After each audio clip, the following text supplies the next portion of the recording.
नमस्कार। विषय अत्यंत आमच्या वेगळा कानावर आला। आज प्रभाग क्रमांक 8मध्ये महाविकास आघाडीची प्रचार रॅली आणि सभा अशाचं नियोजन होतं। आम्ही 5 वाजल्यापासून त्या भागामध्ये फिरत होतो आणि काही वेळापूर्वी आपल्या माध्यमातून न्यूजवर कळलं की रॅलीमध्ये निलेश लंकेंच्या कार्यकर्त्यांनी मारहाण हा प्रकार अत्यंत चुकीचा आहे। असा प्रकार रॅलीतील लोकांकडून घडलेला नाही। घटना घडली असं आमच्या देखील कानावर आलं। आम्ही ज्यावेळेस चौकशी केली सभेच्या ठिकाणी की मागं काहीतरी वाद त्या ठिकाणी रोडला झाला। कदम नावाचा व्यक्ती आहे, मयूर कदम म्हणून, त्यांच्या घरचे होते तिथं असं देखील समजलं। तो बुरानगर इथे राहणार आहे आणि जर का काही रोडवर काही लोकांकडून काही घडलं असेल, आम्ही शिवसैनिक किंवा समाजकारणामध्ये काम करणारे लोक, माता भगिनींची इज्जत करणारे लोक आहेत, मान सन्मान देणारे लोक आहेत। आमचे जे कार्यकर्ते, आम्ही स्वतः त्याच्यात होतो, कार्यकर्त्यांकडून देखील ही घटना घडलेली नाही। घटना घडली असेल तर त्या भागातील जाणाऱ्या येणाऱ्या लोकांकडून घडली असेल।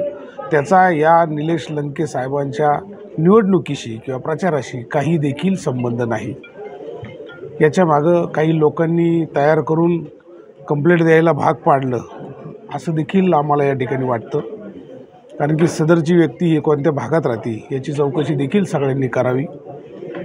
चांगल्या वातावरणामध्ये निवडणूक चालू आहे, आरोप प्रत्यारोप होत असतात, पण चुकीच्या पद्धतीने नगर शहरामध्ये चुकीच्या बातम्या पेरून नगर शहराचं वातावरण कुणीही खराब करायचा प्रयत्न करू नये अशी माझी सगळ्यांना या ठिकाणी विनंती आहे।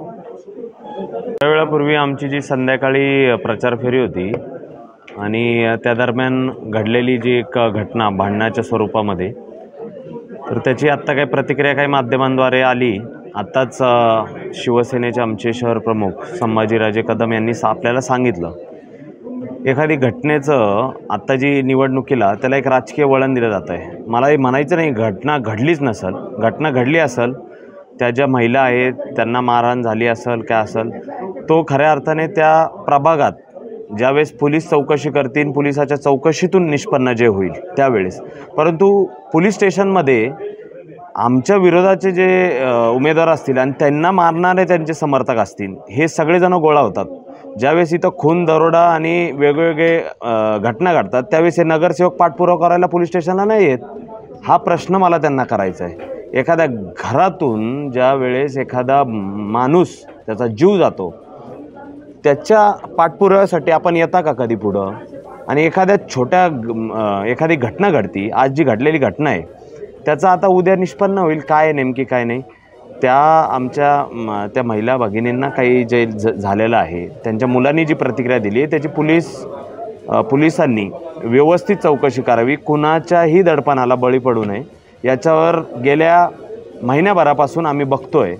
आणि तरुण मुलांना दम दिला जातोय, स्टेटस ठेवलं तरी दम दिला जातोय। राजकीय पॉलिटिकल अँगल प्रत्येक विरोधक आहेत याला करत आहेत।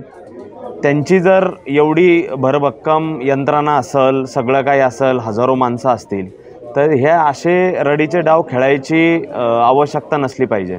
आणि निलेश लंकेंनी या अगोदर बऱ्याचशा वेळेस सांगितलं आहे, तुम्ही इलेक्शन जे आहे ते खेळा, इलेक्शन पद्धतीने खेळा, पण रडीचा डाव करून तुम्हाला करायचा असेल, तुम्ही आधीच दाखवून देताय दक्षिणेच्या जनतेला की तुमच्या हातातून इलेक्शन सटकतंय।